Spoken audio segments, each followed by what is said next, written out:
Hallelujah! Praise the Amen. Lord! Praise God. Magandang gabi po sa bawat isa.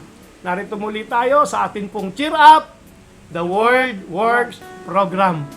So bago po tayo magpatuloy ay kailangan po munang tayo'y manalangin. Sige po, Sister Lina, siya po muling aking kasama. Alam ko po mamimiss niyo Sister Mercy, pero next time makakasama po natin muli siya.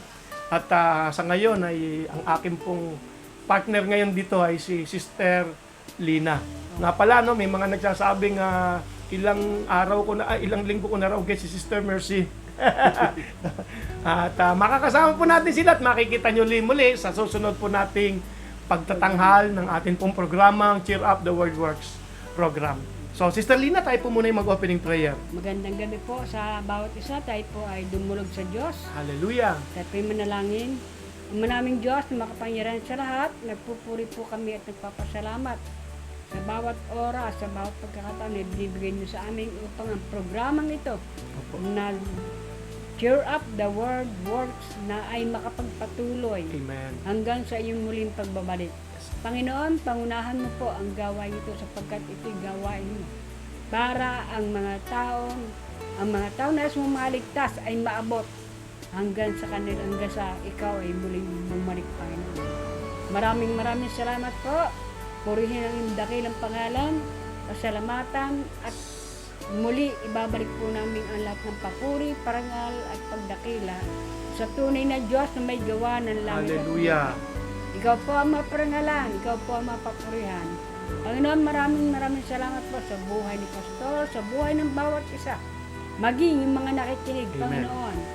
Buksan mo po ang kanilang mga pakinig Yes, upang Father. maunawaan at Hallelujah. maintindihan ang mga salita mo na nais mo pong iparating sa kanila. Salamat po, gamitin mo po ang bawat isa sa amin at lumalagay po kami, Panginoon, sa likuran. Kayo po ang makita at Yes. hindi po kami. Sa inyo po namin ibabalik ang lahat ng papuri at pagdakila sa pangalan po ni Jesus, tayo po magsabi ng Amen. Amen! Amen! Praise the Lord! Cheer up! Hallelujah! Purihin ang Panginoon. So kami po ngayon sa ating pong programang ito ay nalagay sa aming puso yung kahalagahan po na mapag-usapan natin ano ba ang sikreto ng tagumpay, no? Ano ba? Maraming sikretong tao eh. So isa sa sikreto nila ay ang magpaka-busy sa trabaho.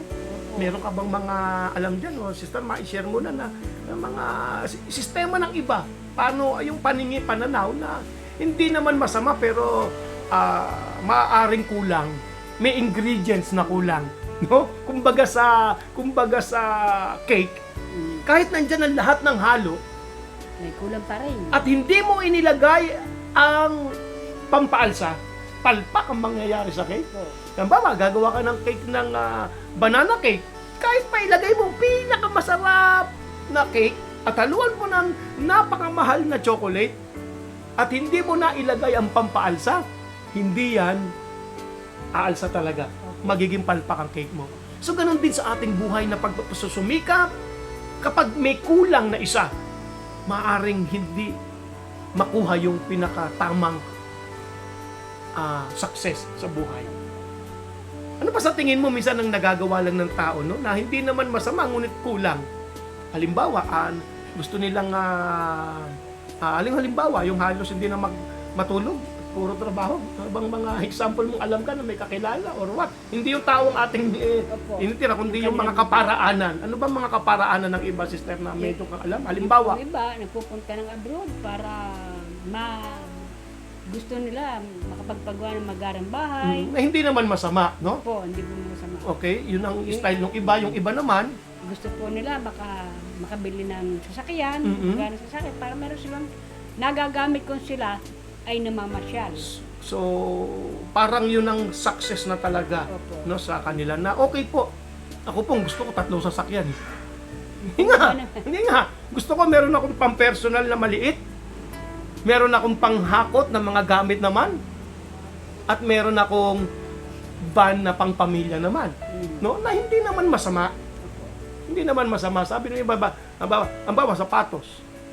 Hindi yun nasukatan na aking tagumpay, pero gusto ko meron akong mga at least 4 na sapatos. Sabi ng iba sa akin, bakit? Ilan ba paa mo? Kako, hindi yun ang punto, no? Ang punto ay eto, ako'y nagmumotor. So, pag alis ko ng bahay at nabasa yan, hindi ko pwede isuot kinabukasan yan. Kasi mangangamoy yan, kailangan niya matuyo. Eh, may lakad ako kinabukasan, isusuot ko yung isa pang sapatos. Yun po ba? Ha? Amen. Yun naman yun. Yun yung mga bagay na gano'n, no? So, bagamat hindi na sukatan ng tagumpay, pero hindi po masama ang lahat ng yon. Pero alam po ba natin, meron pong babasahin si Sister Lina sa inyo, na ito po ang secret of success. Secret of success. Alam mo, merong lingkod ng Diyos sa Bible. Ang pangalan ay si Joshua. Alam mo po itong si Joshua, mga kaibigan, kapatid, no? Si Joshua po ay dati pong alalay ni Moses. Yan, kala ko alalay ni kung sino sasabihin mo eh. No? Alalay po siya ni Moses. So itong si Joshua ay bata na nakikita niya kung paano kumikilos ang Diyos kay Moses. Ngayon, dumating ang time, si Moses ay namatay na po. So, ito pong buong pinamumunuan ni Moses na Israelita ay nalipat kay Joshua ang tungkulin. Nalipat kay Joshua, ay bata po si Joshua. Ito po yung mga teenager noon na ito po yung mga bata noon na inilabas sa Egypt sa pamumuno ni Moses. Mga sila yung mga kabataan noon na habang nagkakaedad kasi 40 years sila sa wilderness Habang nagkakaedad yung suot nilang sandals lumalaki. Kita nilang himala ng Diyos, kita nila Joshua. At yung damit, hindi lumuluma. Oo, no? Ang galing, no? Hindi na lumuluma. Ang mabigat nun pati, hindi nangangamoy araw. Opo. Kasi yung patnubay ng Diyos sa kanila, pag may araw, meron silang Pillars of cloud. wow! Paggabi, Pillars of fire. isipin mo, no? Ang lupit ng Diyos. Anong dapat mo ipangamba? At lahat ng yun ay nasa kanyang salita. Ano man na yung kalagayan, kapatid, kaibigan, cheer up. The word works. Kailangan mo lang maintindihan ito. Malaman ng sa ganun ay malakaran. Amen. Alam niyo po, in every revelation na binibigay ng Diyos sa atin, yun ay paanyaya niya para lakaran yung revelation na yun. Kahit may revelation ka, ngunit hindi mo nilalakaran, walang mangyayari. Sa bawat kapahayagan ng Diyos na nalalagay sa iyong puso, ang mga salita niya, yun ay paanyaya ng Diyos na, alika anak, lakaran mo yung salita na yan. Amen? Lakaran mo yan. So, ito ngayon si Joshua ay namatay. Actually, Sister Lina, sabi sa verse 1 na ito, pakibasa niyo po, chapter 1, verse 1. Joshua, chapter 1, verse 1. Pagkamatay ni Moises, Yun.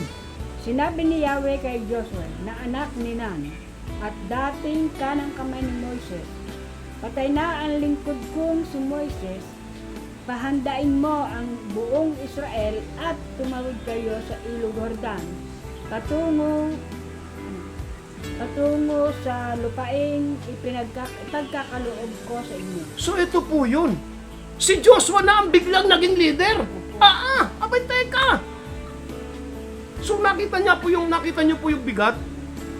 Tulad halimbawa ng ating cameraman and director dito. Nung mawalang yung papa, sir, sa'yo na nalipat ang baton bilang parang tatay No? Mag-iingat, kakalinga, sasama sa mahal niyang asawa na iyong ina, ikaw ngayon nang naiwan doon no? Paano ngayon yan? Paano mo magagawa ang isang bagay? Si Sister Mercy naman sa kanya naiwan na lahat ng tungkulin. Tatay at nanay na. Ngayon, paano kaibigan? Paano mo ngayon tulad ni Joshua? Paano ngayon na sabi sige ikaw ngayon ang maglilid sa Israel? Kung ikaw ngayon ang naatasan, ikaw ngayon ang maglilid sa iyong pamilya. Ikaw ngayon ang nasa pinakataas na posisyon ngayon para ikaw ang manguna. Paano mo gagawin ang isang bagay sa dami ng kaalaban? Sa dami po ng pagsubok sa mundong ito. Paano talaga magtatagumpay? Sabi ng Diyos ngayon, Joshua, patay na ang aking leader. At ikaw na ang magdadala sa kanila sa promised land na binigay ko para sa kanila. Ikaw na, Joshua. Ang tanong paano ngayon ito gagawin ni Joshua? Ang dami pong kalaban Kaya nga po itong title natin dito The Secret. May mga katuruan na po ako nun, The Secret of Success. Pero syempre, iba, kasama ko ngayon si Sister Lina. Okay ba, Sister Lina? Amen. No? Makakasama pa natin Sister Mercy sa mga susunod. tatlo na po kaming tandem. So hindi na partner ang tawag doon, tandem na yan. No? Ang ganda po ng salita ng Diyos. No? So antayin niyo po ang aming tandem na tatlo. No? Dito po sa Cheer Up the Word Works program. Sinasabi ko po ito na may kagalakan kasi alam ko po yung mga ginawa ng Panginoon sa kanilang buhay. So ito po ngayon si Joshua. Ang mangunguna. Alam mo ba sabi ng Lord sa kanya? Tingnan nga po natin ang verse 3. Ganang aking pangako kay Moises, ibibigay ko sa inyo ang lahat ng lupaing inyong maaabot. You see, ibig sabihin, kung paano nangako ang Diyos kay Moses, tama, Sister Lina? Opo. Ganun din ang pangako ko sa iyo, Joshua. Kay Joshua. So you see, the word works. Ibig sabihin, ang mahalaga pala, yung may sinabi ang Diyos. Ang mahalaga pala, kasama mo ang Diyos sa gagawin mo. Kumbaga rito, sinisigurado po ng Diyos kay Joshua, kung paano ko sinamahan si Moses, sasamahan kita.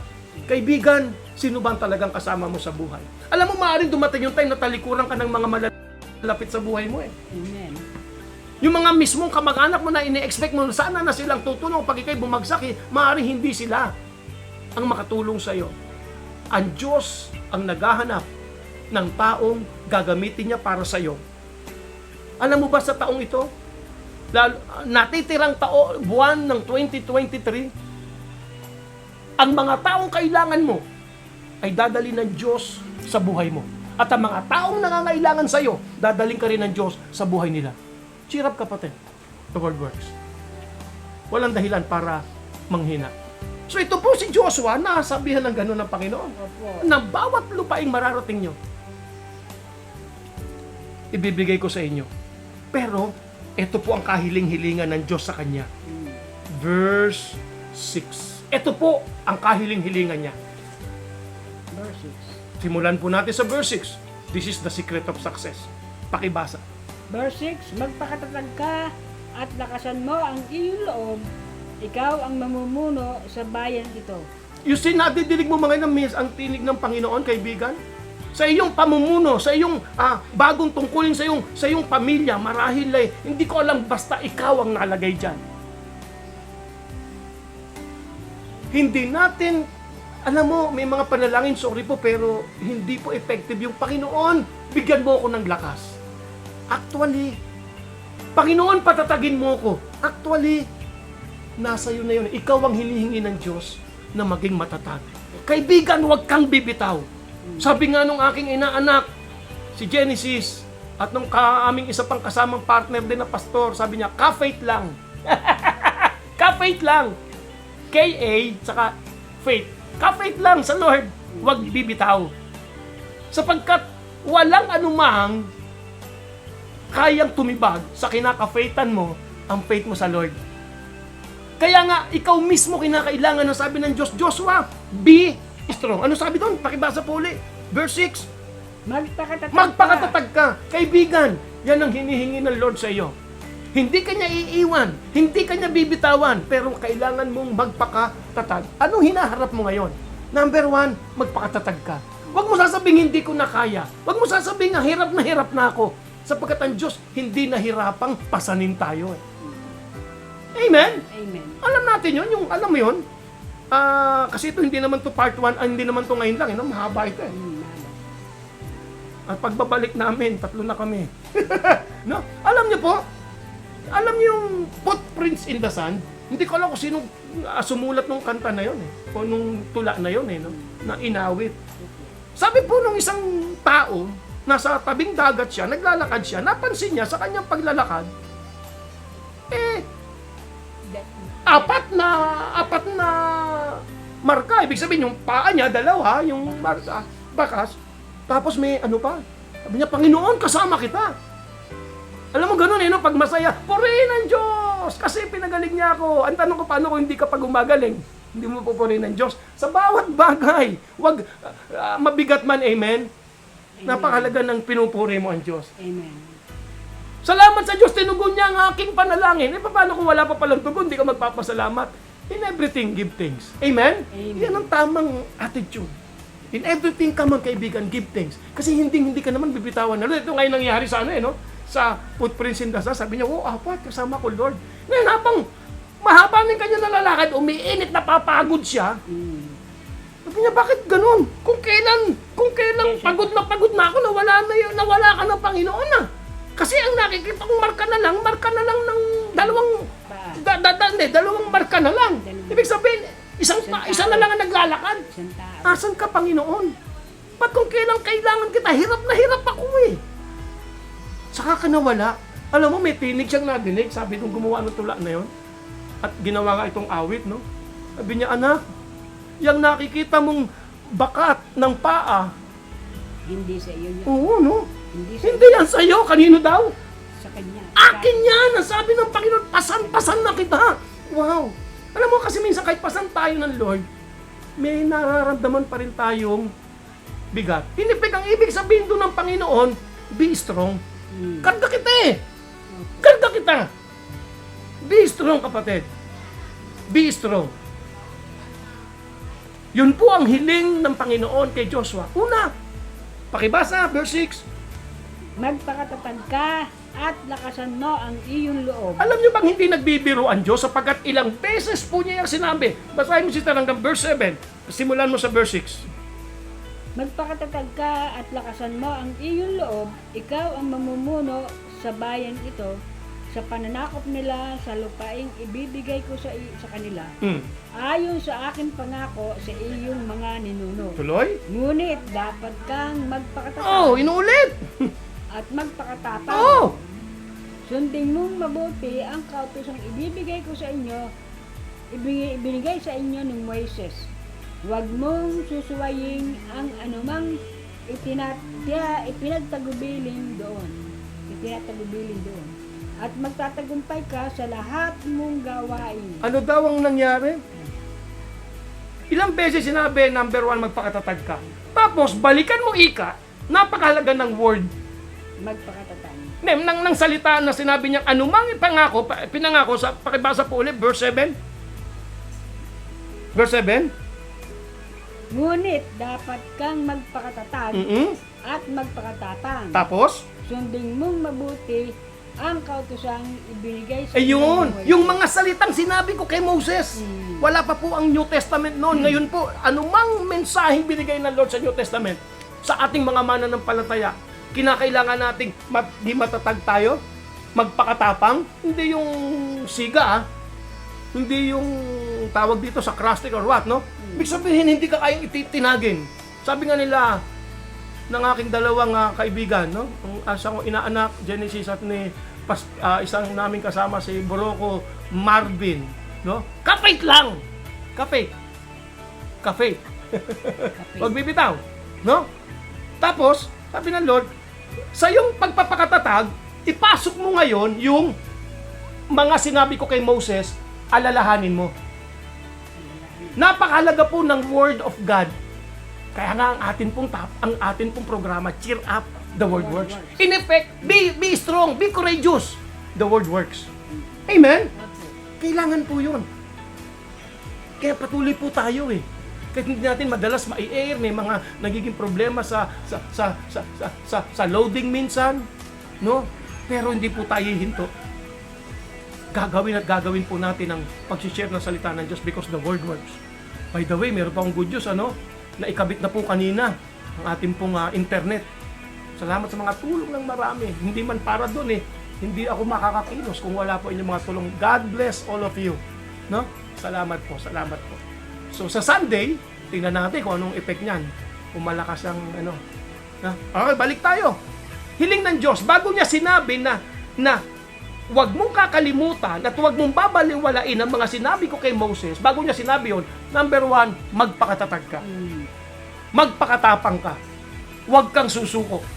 Kasi dumating ang time na ang bigat-bigat na akala mo ikaw lang naglalakad, buhat ka ng Diyos Amen. Pero ang kailangan mo habang buhat ka niya, kahit hirap ka na, pero siya ang may buhat talaga sa'yo, siya na ang naglalakad para sa'yo, kailangan mo ang ine-expect ng Diyos sa'yo ay magpakatatag. Siya ang gumagawa ng lahat ng himala, pero kailangan mong magpakatatag. Pakibasa nga yung verse 6. Tapos talong ka verse 7 ulitin mo yung bandang una Verse 6. Magpakatatag ka at lakasan mo ang iyong loob. Magpakatatag ka at lakasan mo ang iyong loob. Verse 7. Verse 7. Ngunit dapat kang magpakatatag at magpakatapang. You see? Magpakatatag, lakasan ng iyong loob, magpakatatag at magpakatapang. Sino daw ang gagawa? Si Joshua. Ganon din sa iyo. Amen? Ganon din sa atin, kaibigan, tayo. Ang dapat magpakatatag. Tayo ang dapat magpakatapang. Tayo ang dapat wag susuko. Saan tayo wag susuko? Sa harapin sa buhay sapagkat meron tayong mga salita ng Diyos. Secret of success. Secret of success.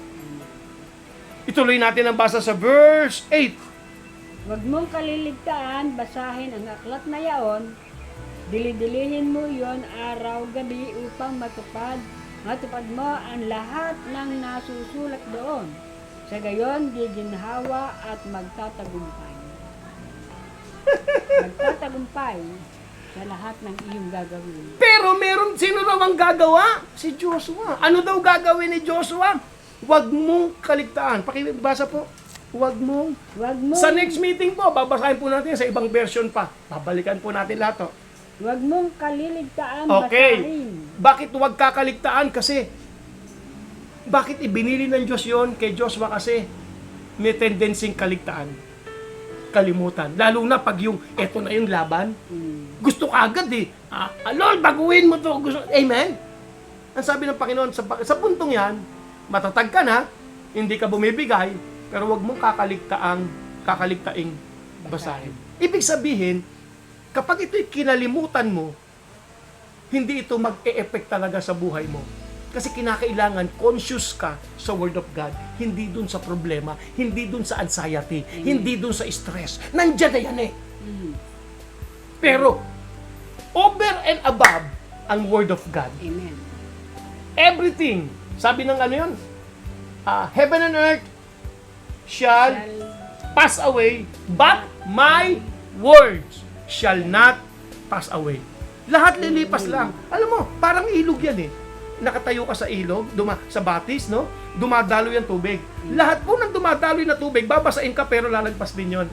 Ganyan lang naman ang suliranin sa buhay eh. O mabigat mang problema eh. Kaya yan dumating para umalis. Parang bagyo. Hahataw yan, di ba? Pwedeng ilang oras yan. Woo! Super bagyo, pero Kinabukasan, wala na. aalis yan. Sino ang natitira? Yung matatatag, hindi nagagalaw. Amen. Ito po, Secret of Success, mayroong to part 2, makikita nyo Sunday. Gusto ko pa po sabihin, sister, no, yung isa pang kwento, alam mo ba yon? Yung, meron pong isang kwento, hindi ko alam kung gaano katotoo, pero maganda po ang aral. Yung nakasakay sila sa isang bangka, hindi naman barko, no, isang bangka lamang, ngunit sila'y napalaot at nagkaroon ng malakas na bagyo doon sa kanilang dinaanan. Dalawa sila. At nawasak po yung kanilang bangka. Alam mo, malulunod sila, nagpapapalag. Kaso, doon po sa isang lugar na kanilang kinalulunuran, meron silang nakapitang Kahon. bato po. Bato. Opo. Pero syempre, matatalas yan eh. Alam mo, hinataw sila ng hinataw nung alon. Pero alam nila na pag bumitaw sila doon sa batong kinakakapitan nila, mamamatay sila. Kaya kahit anong hataw, hindi nila na pinoblema yung hataw ng bagyo, ng alon. Ang inisip nila, paano sila mananatiling nakakapit doon sa bato. Ganun po tayo. Ano man ang hataw na gawin sa atin, papunta tayo sa success kung hindi tayo bibitaw sa bato. At yun ang ating Panginoon at ang kanyang salita. Hindi namin tutuloy na mas malalim, meron pa po tayong sasunod. Sir Lina, nakita po natin, meron ka bang mga ilang maikling karanasan man lang? Meron pa tayong ilang minuto? Tungkol po sa, halimbawa po, So yung pagkapit mo, ilang, okay lang, malaman nila kung ilang taong ka na? 76 po. 76? Ha? 76? Magmamano pala ako sa iyo, Lola. God bless you. Ako po ay 59. Ng January, ito sa January, Eh, 60 na po ako, so ilang kembot na lang, 60 rin ako. Pero paano kami nananatiling maayos? Matatag. Tatag? Ilan? 76? 76. So, wala po yung... wala, amen, wala po yung... Paano nananatili sa paghawak sa salita ng Diyos? Pwede mo po ba kami bigyan ng isang example ng pagiging naranasan sa buhay sa event? Kailan po ba kayo nakatanggap sa Panginoon? O simula pagkabata ay lumaki na po kayo na kayo po ay o karanasan man lang sa inyong tatay? Kami po, nung bata pa po kami, mga elementary, meron po nagpupunta sa amin na Ano po bang height nyo? 5'2". O kaya pala hindi niya sinabing nung maliit pa ako. Kasi hindi ka naman lumaki rin, no? Parang ako nung bata, tumanda lang. Nagkaedad lang. Sige po. Nung bata pa ako, hindi pa ako tumatanda. Oo. Sige, tuloy. Nung pong nung elementary, may mga worker ng Methodist Church. So, wag po kayo magbanggit ng kung ano-ano man. Sorry. Erase. Meron pong pumupunta roon na nagtuturo ng Nagtuturo sa inyo. mga daily vacation Bible school. Maganda naman pala eh. Pwede natin banggitin. Bigyan natin ng So, meron pong tulad ng grupo ng United Methodist Opo. na sila pong Hindi po nag-alaga sa United. inyo. Hindi po. Hindi United. Ano po to? Divided. Basta Methodist, Methodist, pa. Hindi yan. pa sila Ang tawag, nililibay. Methodist, no? So, Methodist. pag maganda, kapuri-puri sa Diyos, ibanggitin natin ang pangalan, no? Okay yan, no? Okay. So, may nag-alaga pala sa inyo na Methodist. Ano pong nangyari? Ang tatay ko po, siya po yung laging nag-entertain. Siya yung taga-tawag ng mga bata. So ginawang yung lugar nyo na parang lugar ng pangangaral nila. Opo. Opo. Hanggang sa yun, lumaki na kami, natuto na kami ng salita ng Diyos. At meron pa ako isang experience. Yung experience po ang mahalaga eh. Na-experience nitong mga 1990s. 1990s. So, Opo. hindi ko natatanong kay ilang taon kayo, mahirap mag-subtract eh. Opo. Oh. Meron pa ako naramdaman sa katawan ko. Kapag tatas ko itong kanang kamay, masakit. Akala ko may naramdaman kayo na i-inlove kayo. Ano pala? So, yun. Hindi ko siya maiyangat. Dalaga po siya. hindi ko siya maiyangat. Ang ginawa ko po, dahil hindi ako nagpabaya sa salita ng Diyos, Ayun. hindi ko sinasabing kinagawian, kundi nung simula po nang tanggapin ko ang Panginoon Jesus sa aking buhay, nagkaroon po kami ng grupo, babanggitin ko pangalan. Huwag na po.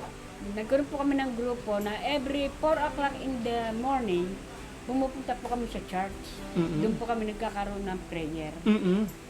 Hanggang sa umabot po yun ng matagal, hanggang sa mawala na nga po ako doon. Ano nangyari doon sa kamay mo? Yun po, dahil pag ako po yung ganitong oras ang oras ng kain namin, hindi po ako sumasabay sa pagkain. Bakit? Umakit po ako sa taas. Dala ko si Bible, doon po ako nagbabasa ng Biblia. Tapos, tsaka ako, pagbaba ko, uminom lang po ako ng tulog. Parang pinakapasting ko na po. Hanggang sa naging experience ko po yun na hanggang sa ngayon naging kagawin ko. At nangyari sa akin na yung akin nararamdaman sa katawan, nawala po siya. Purihin ng Panginoon. Akala ko magkakaroon ng breast cancer. Yung papakiramdam ko. Sa sakit, no? Masakit. Hindi na po kayo nakapagpa-check up. So, Hindi po nagpa-check. wala pong masamang magpapa-check up ha, pero ang karanasan po niya sa katapatan po ng Panginoon sa kanyang salita, yun ang kanyang ginawa, no? Prayer and Bible, no? Tsaka hindi po ako humulay talaga sa bawat gawain, nandun ako. Isa pa talaga yung pagluhod ko sa Diyos, ginagawa ko yung kada gabi. So, yun po ang Pagkabasa inyong ng naging karanasan sa Panginoon. Opo. No? So, imbis na lumuhod ka sa problema, ibig ko sabihin, bumigay ka sa Panginoon. So, magkita-kita po tayo next Thursday muli. Kasi po, minsan na-i-air ito Thursday, minsan Friday, no? So, magkita-kita po tayo next week, pero bago po yun, kaibigan, kailangan mo ng Panginoon. Opo. Kailangan mo ang Panginoong Hesukristo.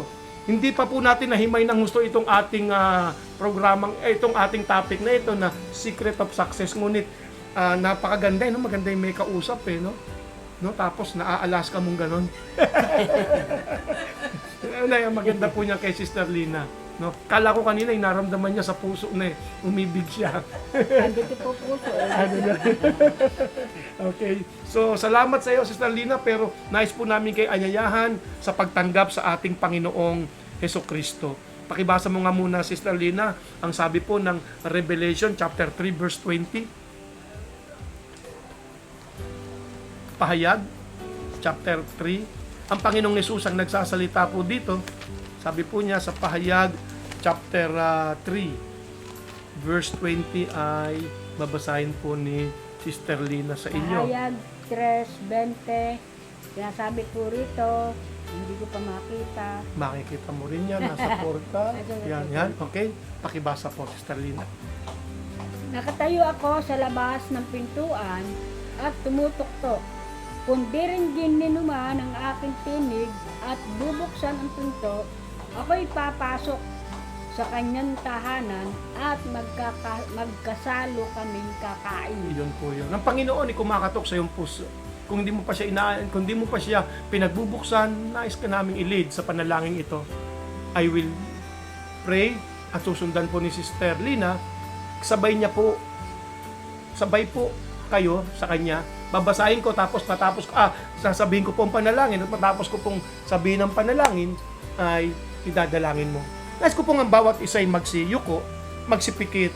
Sabihin mo, galing sa iyong puso, Panginoong Hesukristo, Panginoon Jesucristo, sa oras pong ito, sa oras pong ito, binubuksan ko po binubuksan ko po ang aking puso, ang aking puso, ang aking buhay ang aking buhay para sa iyo. para sa iyo. Panginoong Hesukristo, Panginoong Jesucristo, tinatanggap kita tinatanggap kita bilang aking Panginoon. bilang aking Panginoon. Nananalig po ako Nananalig po ako at nananampalataya at nananampalataya na ikaw, Panginoong Hesukristo, na ikaw, Panginoong Jesucristo, ay namatay ay namatay para sa akin. para sa akin. At matapos po ang 3 araw, At matapos po ang 3 araw, ikaw ay nabuhay muli. ikaw ay nabuhay muli. Panginoong Jesus, Panginoong Yesus, salamat po salamat po sa kapayapaan, sa kapayapaan, sa kaayusan, sa kaayusan, sa katagumpayan sa katagumpayan na mga tatamasahin ko na tatamasahin ko matapos kitang tanggapin. matapos kitang tanggapin. Panginoong Jesus, Panginoong Yesus, salamat po salamat po sa buhay na walang hanggan. sa buhay na walang hanggan. Salamat po Salamat po sa karapatang sa karapatan maging anak ng Diyos. maging anak ng Diyos. Panginoong Hesukristo, Panginoong Jesucristo, ikaw na po ikaw na po ang maghari ang maghari sa akin. sa akin. Amen. Amen. Congratulations. So sabi ni Jesus, papasok sa iyong buhay. Sa susunod po, inaanyayahan po namin kayo na makasama namin. Napakalaking bagay po ng pag-aaral ng salita ng Diyos. Ito po ang ating topic, The Secret of Success. O sikreto ng tagumpay. So paano, Sister? Sabihin na natin sa kaninang, cheer up! Cheer up! The word works. Bye-bye. You are God blessed. bless you. Love you. Yan.